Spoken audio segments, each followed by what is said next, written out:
to episode 120 of the Various and Sundry podcast. I am your host, Matt Harmon, joined live from the Vault Studio on the beautiful campus of Grace College and Theological Seminary by my good friend, my colleague, my co-host, and the man who had to remove snow from his driveway this morning? No snow in the driveway this morning. John Scott Sloat. But it was a winter wonderland when you looked outside. Yeah. April, when are we recording? 18th? Yeah, not going to lie, it was a little discouraging. Like, I mowed my yard for the first time this weekend. I'm planning on doing mine on Saturday, yeah. Yeah, I felt like I was in that awkward position of, if I don't do it this weekend, by the time I can get to it next weekend, it's going to be twice as difficult because of the length. So it just felt like a weird juxtaposition of, I mowed for the first time. 2 days later, we have snow on the ground. Yeah. I mean, it's a dusting, right? Oh, yeah, but any snow after April 1st feels like a gut punch. Yeah, for sure. For sure. Yeah, it's not welcome. No. So, speaking of the opposite of being welcome, we welcome you to connect with us via Twitter at VNSPod. You can email the show, variousandsundrypodcast@gmail.com. You can find us on Facebook and on YouTube, Various and Sundry Podcast. And as always, we strongly encourage a 5-star rating and a review if you would be so kind. All right, John. So let's talk. Well, actually, tell me about your Easter weekend. Tell me about the festivities in the Sloat family. Yeah. I mean, for the full weekend, I had Good Friday off, so slept in, watched baseball, tried to build something over the weekend that went horribly, horribly wrong. So gonna pick that up again next weekend. So we'll give that a shot then. And you're not going to reveal what that was. Well, I was trying to build a vertical garden. Have you seen these? Yes. They're like a garden tower. You put spices in them. Uh-huh. I'm trying to build this, and the screws I put in to make the shelving did not go in deep enough. And when I tried to flip it over and put in the other side, all the shelving just fell out all over the place, and I just went, forget it. Were those your exact words? Yes, I believe so. And I just went inside and sat on the couch and moped for a little bit. And so that was Saturday, and then Sunday went to – Okay, let me interrupt you for a second. Okay. Just because don't take this the wrong way. I find that strangely encouraging because I'm not handy in those areas. And so I look at people who are capable of doing those things, and I actually enjoy when I hear that they tried something and it didn't work or it didn't turn out the way that they hoped it would, because it makes me feel better about my own inadequacies. Well, I'm glad you feel better about it. Yeah. So thanks for encouraging me today. No problem. Yeah. No problem. So Sunday went to church, and then went to lovely service at our church. Yeah, I missed being in my home church. Mm-hmm. So.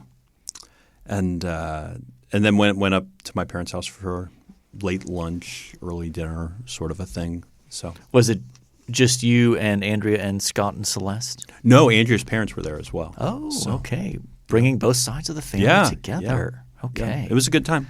Good. Sat around, talked, and ate. It was wonderful. Yes. How about yourself? Yeah. So Friday, we went to the Good Friday service at CCC, which was good. Who preached that? That was Pastor Tom. Oh, Tom. Yeah. Okay. PT. Sure. Not that he's ever been called that, but I've called him that before this moment. Oh yeah. Okay. Oh yeah. Okay. And then Saturday wasn't anything all that exciting other than just mowing the yard, as I mentioned, and doing some writing. Okay. Yeah, see, that's my craft. Yeah. You're in the garage trying to build a vertical garden. I'm trying to write a Luke commentary. And did it fall apart? And did things come crashing down? Nothing fell apart, so that was good. Did you just look back and it was nothing but run-on sentences for like 3 pages? I've had those moments, but that was not this weekend. And then Sunday, we went to Ohio to see my family. Nice. So that was good. That was good. All right. Who all went with you to Ohio? Both children? Just our youngest son went. Okay. Our oldest son did not join us. Okay. So he was otherwise occupied. Yeah. Well, he lives in Indianapolis. He does. So he does. I would expect that. Yeah. All right. So in the midst of all of that, let's talk about some sports. Did you watch any of the NBA playoffs? I mean, this was the launch of the NBA playoffs this weekend. I did not. No. So the play-in games were last week. Mm-hmm. And so in the West, you had the Timberwolves and the Pelicans play their way in, and in the East, you had the Nets and the Hawks, which it just seems weird to have the Nets in that in the play-in game, given the talent on the team. I know they've had injuries. And agreed. But that Nets-Celtics game yesterday was actually pretty entertaining. Celtics led big. Nets came all the way back, took the lead, and the Celtics won on a buzzer beater. It was a very exciting ending. Yeah, so I don't know what to make of the NBA playoffs. In the East, I don't like anybody. Well, someone has to come out of there. Somebody's got to come out, but in the West, I probably like either Phoenix or Golden State to come out of that. But I don't know. It's just nice to have playoff basketball, and remembering even last year, you still didn't have full capacity crowds. Mm-hmm. So now you've got like full capacity crowds. You've got more of the full atmosphere, which is fun. NFL draft coming up in a couple of weeks. Yep. How do you feel about your Jets? Well, we have 2 top 10 picks, so the question is, are we going to keep both of them or are we going to trade one away? And then who do you take with those 2 top 10 picks? Yes, I will make my request public, which I've said to you privately. Please do not take Garrett Wilson in the top 10 with one of your picks. Yeah, and I've told you this before. You overestimate the amount of influence I have in that draft. Well, but by me saying it publicly now, I know that the Jets Joe Douglas upper management does listen to the podcast, and so this is my plea for you not to take Garrett Wilson in that. I've seen Garrett Wilson's name drop. As have I. Yeah. As have I, and so that concerns me. I've also seen Cincinnati cornerback. I forget his name. Sauce. Have you seen this kid? Sauce Gardner. Gardner going number 10 to the Jets. So we'll see what happens. Yeah. Well, yes. So that's coming up April 28th. Give us a baseball update. How are your Mets doing? 7-3 to start the season. So had a 4-game series, won 3 of 4. Had a 3-game series, won 2 of 3, and just finished another 3-game series, won 2 of 3. So if you win almost every series, you're going to be in great shape. Yep. And so that's what we're doing right now. I think ERA-wise, we're top 2 in the league currently. And we have a good test coming up starting tonight. The San Francisco Giants are in town. Okay. So we'll see how we fare against the Giants. Did you buy the league pass? MLB pass? Oh, yeah. Okay. Every year. Single team. Yeah. Okay. And does that get you every Mets game? Just about. So there are a couple, like when they're on ESPN, I don't get those. And when they are playing the Cubs, the White Sox, or the Reds, I don't get those. But I get the Tigers if they play the Tigers. Yeah, but that'd be interleague, so that would be pretty rare. Yeah, that's right. So really your only concern there is Cubs and Reds. That's right. Yep. Those are the ones I don't get. And then you just need to hit up your friend Jordan in Winona Lake to watch those together. Though does he have, do you know? He doesn't do like league pass or anything. No, he lives too close to the Cubs. So he wouldn't be able to get it because he lives in a blackout region. Yeah, they do that. It's for out-of-market people. Yeah, even though we live, what? 2.5 hours from – yeah, that's absurd. What are we doing here? Well, we also don't get Cincinnati. So, I mean, we live what? How far is Cincinnati? Is that 3.5, 4? Yeah. And we don't get those games either. Yeah, I get in one sense the protecting the local broadcast rights. But some of these areas they draw are pretty ridiculous in terms of distance, I think. Oh, yeah. But I agree. I 100% agree. But let's be honest. Are we surprised that Major League Baseball doesn't do something well or doesn't? You know what I mean? Like they're a poorly managed. Sure. Like But when you compare them to the other professional sports leagues, like the NFL and even the NBA. But compare MLB at bat. What's it called? But whatever the streaming thing is, it is much better than the NFL streaming service. Now, I'm not really that familiar with the NFL streaming service. There isn't one. They have the direct TV. They have the DirecTV Sunday Ticket, and Right. you have to buy every game. NFL game with that. Right. You can't break it up by single team or three Yeah. teams. The NBA will do a pick 5 sort of a thing. So I think the MLB has been a step ahead of everybody else. And I think part of that is they have so many games Right. that it makes it way more worth it Yeah. than maybe the NFL or Okay. so yes, you buy the NFL Sunday Ticket for a certain amount of money and you can watch every game. Well, most of them happen at the same time. Right. NBA, I think, is a little bit more reasonable. Baseball, even better. Yeah. So I think the MLB does a better job than the NFL. That's believable. You have less product with the NFL. We have more scarcity with that. Now, I think with this new Amazon deal that's come, we're getting into the weeds here. With this new Amazon deal potentially that's on the horizon with the NFL, I think they could peel it off and do single team streaming, which I would be very interested in at that point. That would be ideal for me. I've been waiting for them to get out from underneath the thumb of DirecTV forever. How much would you pay for your Jets to be able to pay a fee to be able to watch every Jets game for a season? How much would you pay? Would you pay $100? I would pay $100. Yeah. Would you pay $150? I would seriously consider $150. Yes. Okay, that's fair. Yeah. I'm just curious. Yeah. I would seriously consider it.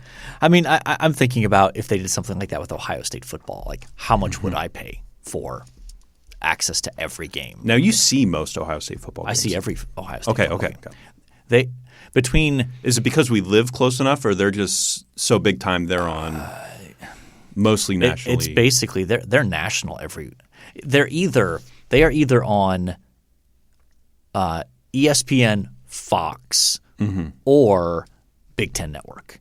So you can subscribe, as part of your cable package or Sure. streaming service, you can get Big Ten Network.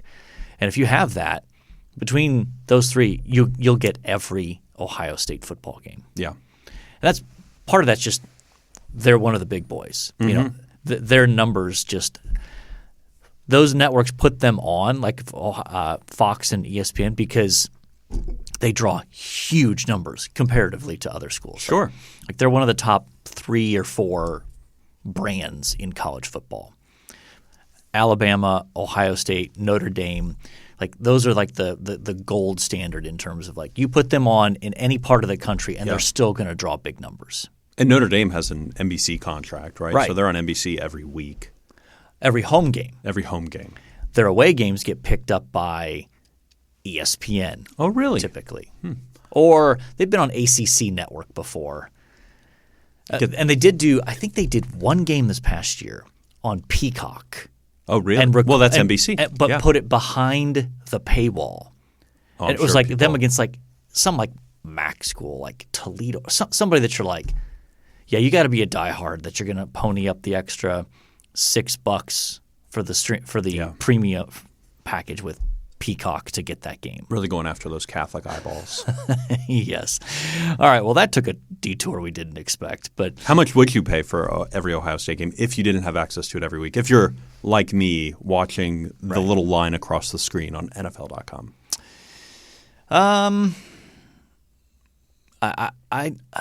Would you go 150? Yeah. 2? Yeah.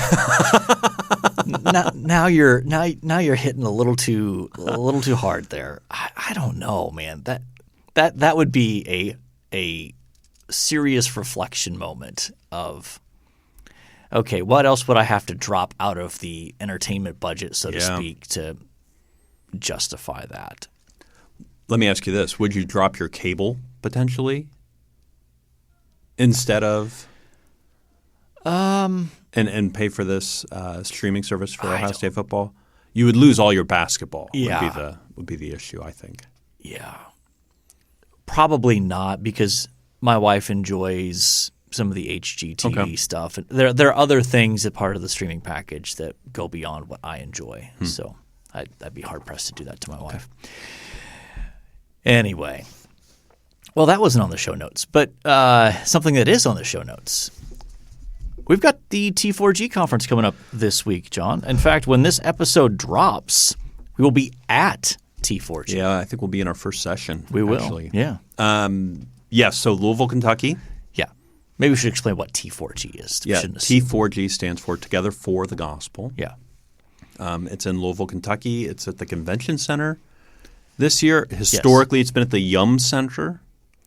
Well, the main sessions have been. Right. And then like the book display area and that sort of stuff has been over in the Convention Center. Okay. But now this year they've gone back to just the Convention Center. I think because they've renovated the Kentucky Convention Center or something. Well, I forget what it's called, but they've renovated it so apparently it can hold whatever the number is, probably 8,000. Something like that. Yeah. Instead of being in the big basketball arena. Which was pretty cool. Yeah, it was a cool effect. Yeah, it was very cool. But we'll be there. We'll be at session number 1, I believe, when this drops. Yeah, with the mystery speaker. Yeah, because they don't announce them ahead of time. Yeah, don't stir up my bitterness. Yeah, that is a point of frustration. But let's talk. What are you hoping to get out of a conference like this? Yeah, like particularly, this feels like it may stand in evangelical American church history as sort of like the end of an era, potentially. Yeah, I think so. On the one hand, from a personal perspective, I am looking forward to hearing good, solid, robust preaching. Mm-hmm. And the worship is good. So that's just an encouragement on the personal spiritual growth level. But also, I look forward to connecting with people. There are people that I'm friends with that I probably see only once or twice a year at conferences like this. Yeah. So I am looking forward to that. And quite frankly, that piece is oftentimes maybe a little bit more important, or at least I'm willing to sacrifice maybe skipping a session if that's the only time I can connect with a friend from another part of the country that I don't see very often.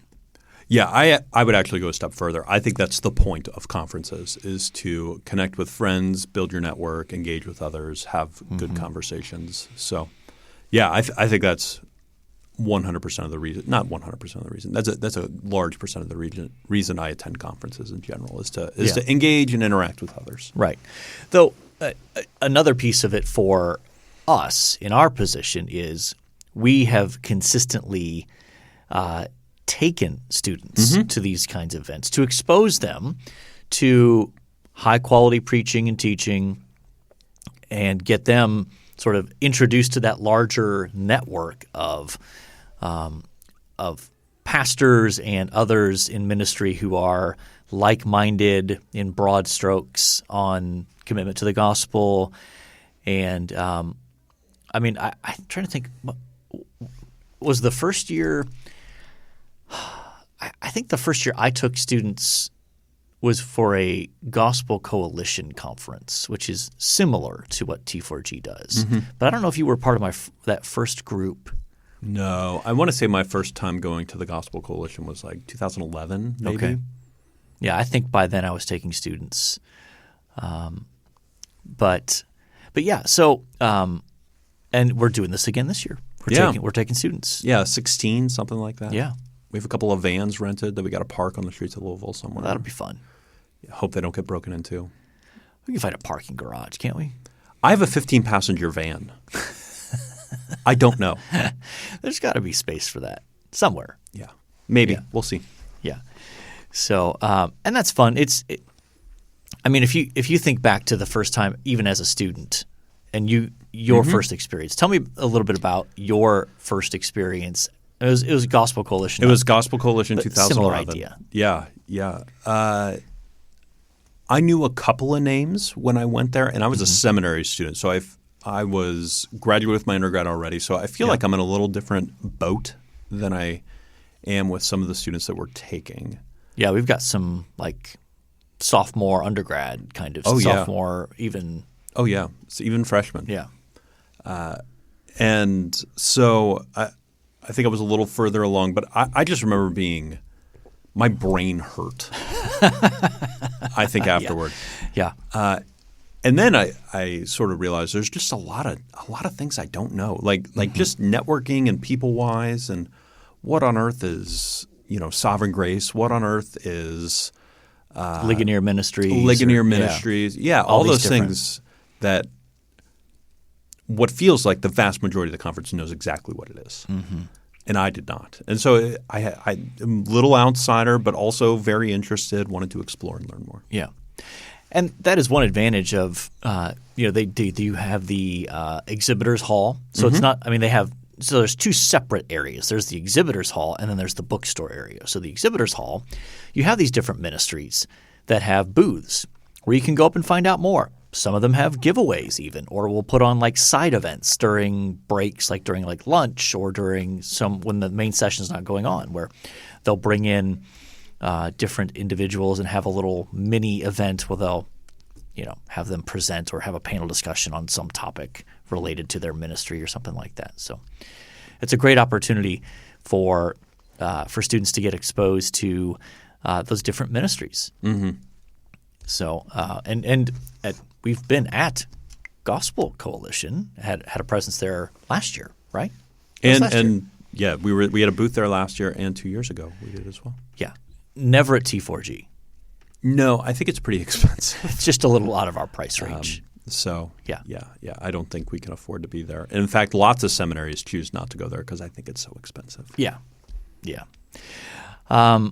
So when it comes to we'll stick with T4G. What do you like best about the conference itself? So we're bracketing out the hey, I get to get coffee with people that I know from other parts of the country. Bracket that out. The actual conference itself. What are some things that you most look forward to?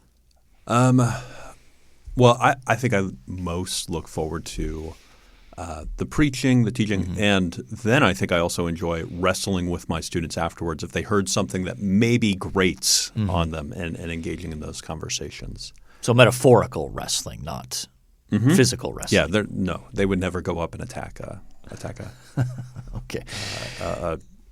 Speaker. Yeah. Although we did have one student in our meeting raise his hand and go, "How close to the front can I get?"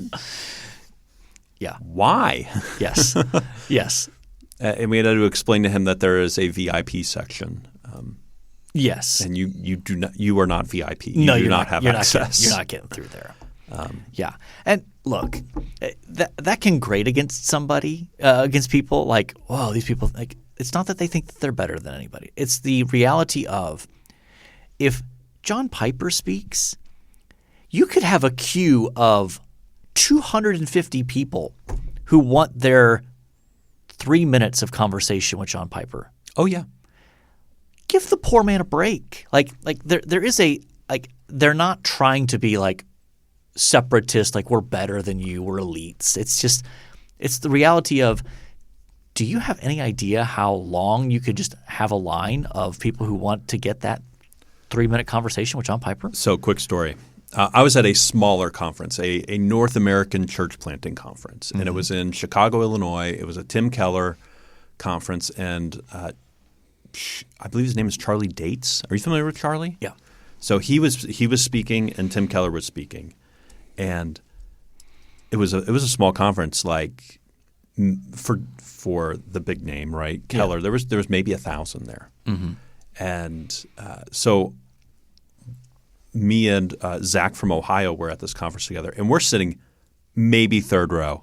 And we see before the session that Tim Keller and Charlie Dates are just standing up there chit-chatting and talking. Yeah. And we're just going, oh my gosh, we could walk up to them if we wanted to. Yeah. And you know my rule. I don't approach people. You're not that guy. I'm not that guy. And so we stay there. Well, we watch this guy go up to him and we're kind of like, does he know him? Does he know him? Why is he going up to him? Uh-huh.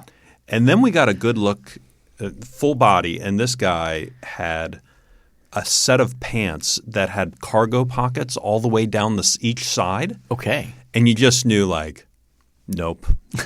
He doesn't know Timmy He does K. not know. And then they start talking and you realize that nope, and this is annoying. Yeah. And this is why I don't approach people Yeah. because of moments like that. Yeah.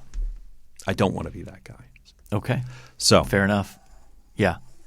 I mean, I was at the very first Gospel Coalition conference before it really got going. And so it was on campus at Trinity Evangelical Divinity School in their chapel. Mm-hmm. There might have been a total of – there were less than 500 people. And you still had like big name speakers, like a similar range of like – so it's not like one or two of them, but like 6, 7, 8 of them. yeah. Well, after the sessions, people would just sort of hang out in that chapel area, and you had easy access to all of these guys. So I remember having conversations with different ones of them. That would never happen today. No. It's just Gosh, no. not realistic. But well, I have similar. I do enjoy the helping students process what they're hearing and reflect on it, and watching them kind of see some new pieces come together, see some categories form, see some, just getting exposed to that kind of teaching. Now, I would say more and more it seems like more of our students are probably familiar with at least one or two of these guys just from access through the internet to preaching and teaching and that sort of stuff. But But it's always fun to see them get exposed to somebody like, I had never heard of this guy before, and he's amazing. And like see that there's sort of horizons expanded out a little bit. So all right, what do you like least about you want to go T4? I mean, I've already hinted at my biggest pet peeve with T4G. Yeah, why don't you go first and then I'll – Okay. They've done this for a while. They've done this for the existence of the entire conference, actually. They do not announce in advance who is speaking in which session. Mm-hmm. So they'll tell you like, okay, session 1, Tuesday afternoon, 1 to whatever it is. They won't tell you who's speaking. I'm offended by this. I try not to be that guy, but in this case I am. Because I think when I've heard the rationale, it's been, well, we don't want to cultivate a celebrity kind of mindset of like, I want to hear this guy, but I don't care about that guy. And spoiler alert, all these guys are big names. Mm-hmm. Almost all of them are.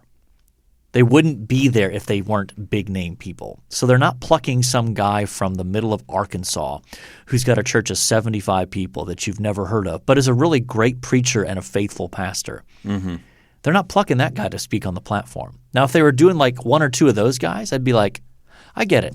Because you don't want to, say, well, obviously when you get, Mark Dever or David Platt preaching, everyone shows up, and then this no name from Arkansas, like, who's going to go to that? Well, some will, but there's not that dynamic. Oh, yeah. Please treat me like an adult is what I'm asking. And I feel like that's treating me like I'm a child, like I'm not capable of making wise decisions about, well, I really want to hear Kevin DeYoung, for example, but I don't know when he's speaking, and so I'm rolling the dice if the only time I can grab coffee with a friend I see once a year is during a window where, of course, it happens that he's speaking. Oh, yeah. Now, you can watch it later. I get it, but that's my biggest pet peeve when it comes to – and I will say I feel like some of these sessions at T4G go long. Well, they'll do a sermon, and then they'll do and we're talking like a full hour. Yeah, 45 minutes to an hour at least. Not many 45 minutes. We're talking like these guys are always going 60. And then they'll do a 30-minute panel discussion, 30, 40-minute panel discussion. And then they'll do another sermon. And they'll also have like, okay, here's this ministry we want to highlight. Here's 10 minutes on this ministry that's taking the gospel to inner city, whatever, which is great. Those are – it's good to highlight those. But some of those sessions are really long. Oh, yeah. But I do think the panel discussions could be fun in terms of like that's part of what made T4G stand out originally was that they'd have someone would speak and then the main guys would get together and they would kind of banter back and forth.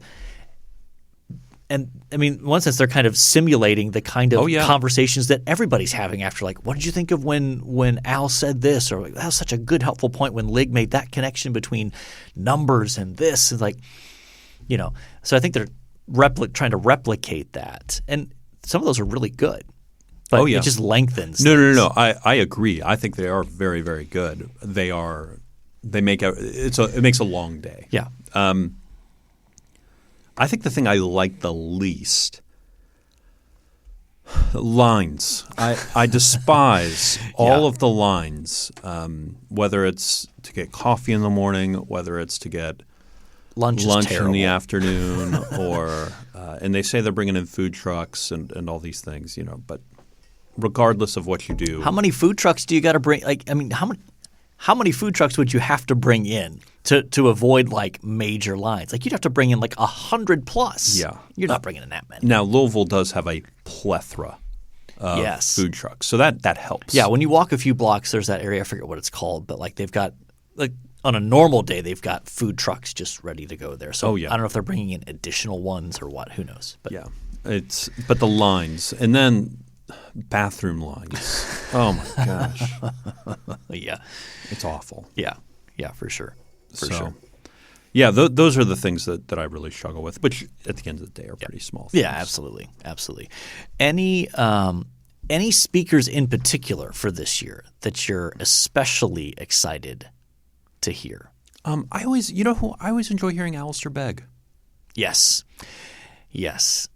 So that's one. I mean, how do you beat a Scottish brogue like that? And I just find him to be like he's been doing it a long time. Yep. He's not a yeller or a screamer. Nope. You know, he's not a hot take guy either. Nope. You know, and he's also a phenomenal golfer. Did you know this? I did. Okay. Yeah, I knew he's a very good golfer. And then. So him, I always enjoy Lig Duncan, and I feel because he's in more Presbyterian circles and I run in more Baptist circles, I don't hear him a ton, and I always appreciate his speaking. Those two probably. Okay. I always enjoy Kevin as well, Kevin DeYoung, KDY. Yeah, KDY is always one of my favorites, and Lig also for the similar reason that you mentioned. Like since I move in more Baptist circles, I don't get as much exposure to him. But KDY, I appreciate his blend of faithfulness to a biblical text, clarity of the way he teaches, and his wise use of humor sprinkled in the midst of that. So let's finish this segment with this. Any conference best practices, like as you're thinking about, you know, when we advise people, like, okay, if you're going to get the most out of the conference, or maybe cut a corner here that benefits you, any sort of pro tips that you have for just, I mean, not even just specifically for T4G or Gospel Coalition, but for any kind of big conference like this. I feel this way. I usually feel a good conversation is better than a session or a breakout session. So being able – like I was at a conference a couple of weeks ago. I ran into the dean of the School of Ministry at a school in St. Paul, Minnesota. And he and I struck up a conversation and talked for 2 hours. And I think we missed 2 sessions. And well worth it. Well worth developing that contact – meeting somebody new. Yep. Those have been good things. Well, and especially even more so for a conference like this where all of the messages are going to be That's right. available online. That's right. So now, granted, it's not the same as being in the arena, present when it's being preached. But if you are concerned about, oh man, I just love, this preacher and I'm going to end up missing out on this, well, you can still go watch it later. So yeah, I think that's something. I also think this take advantage of being able to mill through the book area, because oftentimes you'll get to you'll come across things, books, even publishers that you didn't know exist. Obviously everybody knows the biggies, the Crossways and that sort of stuff. Where you're like, oh well, but sometimes you'll come across lesser known publishers with some gems of books. Where you're like, I've never heard of this, but this looks great. And the discounts are such that you can accumulate a good number of books for a decent price. That's where I got one of the things is I would encourage you, walk through the bookstore with somebody who knows books. Yeah. So we were walking with oh my goodness, Ben in Mississippi. I don't think he listens. I'm not sure if Ben does or not. Okay, but we're walking through, and he's an author, and I'm looking at this book called What About Evil? I've never heard of the author. He points at it and goes, I endorse that. Yeah. And it was so good. Yeah. Oh my goodness. So I purchased it. It was very, very good. Yeah. Do you remember last year when Ben and I were standing at, it must have been the Baker table. It was IVP. It's IVP. And someone came up and picked up one of Ben's books. Mm-hmm. Yes, I do remember this. And I was right there. Yeah. And I said to this woman, I said, that's a really good book. You should definitely get that. And she's like, oh, well, tell me a little bit about it. And I'm like, well, actually, maybe you could just ask the author. He's right here. And so I got to embarrass Ben a little bit. That was a lot of fun. But yes, going through with somebody who knows books. Oh, absolutely. Is a nice little wrinkle to it. But next episode, next week, we'll have a conference wrap-up. Yeah, we'll break it down. We will talk about highlights. Always something slightly controversial said or – Yeah, we'll see. We broke down one sermon 2 years ago for T4G. Do you remember that?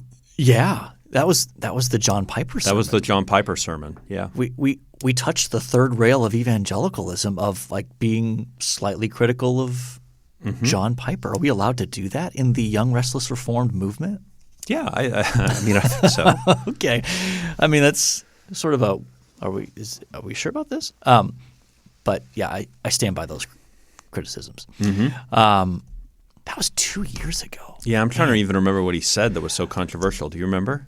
It was about preaching Christ from the Old Testament.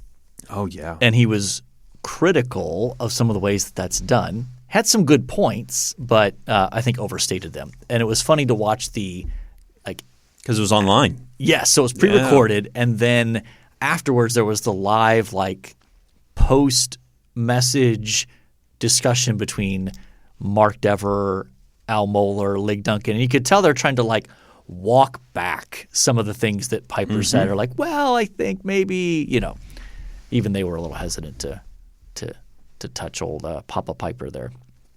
Okay, so that'll be next week. So that's something to look forward to. Now we need to move on to this day in sports history. For April 19th. Right? April 19th, yes. Not April 12th, which is what the sheet says. I did look for April 19th. Okay. So you're good. 1960. Baseball uniforms begin displaying players' names on their backs. Yeah. Revolutionary. I mean – And some teams still don't. I don't think the Yankees do that.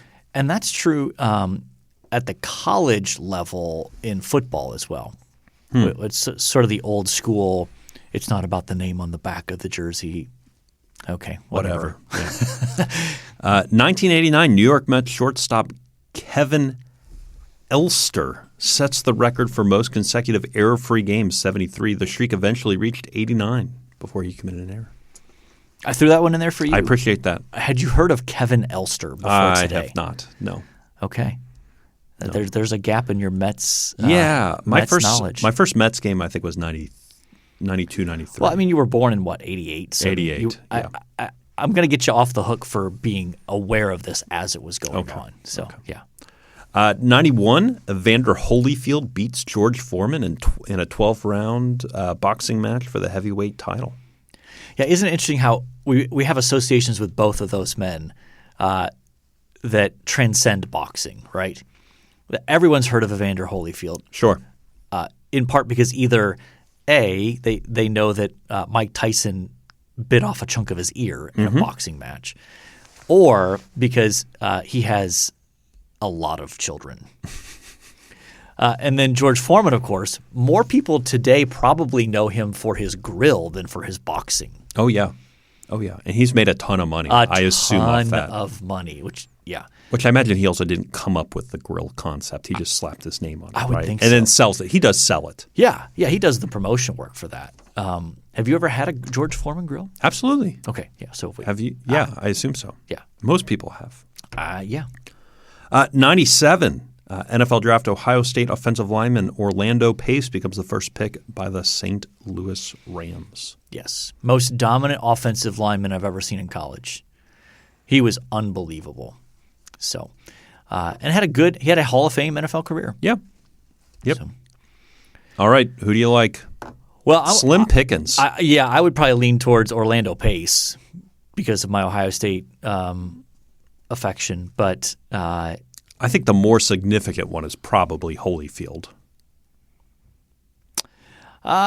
Maybe. Sure. Or we could go off the board on both of those and go baseball names on the back of jerseys. We can't go there. What do you want to do? I really don't care. If you think Pace is more significant, let's go with Orlando Pace. Yeah, let's do that. Okay. We'll go with Orlando. One thing you liked. All right. Over the long weekend, I started reading George Marsden's short biography of Jonathan Edwards that came out through Erdman's. Yes. So I've started listening to that. Oh, listening. Okay. Yeah. It's on Scribd.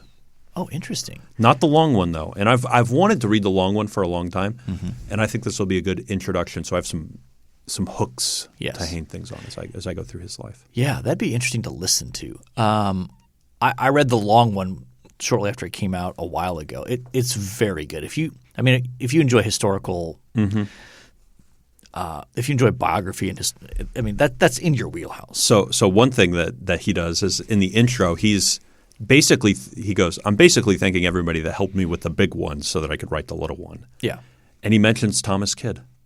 Yeah, as somebody who read an early edition of this.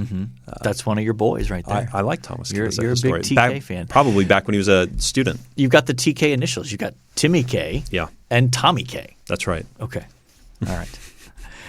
I'm going to go with I spoke in chapel last week here in anticipation of Easter. So preached on the resurrection from Matthew 28. Awesome. And that was a lot of fun.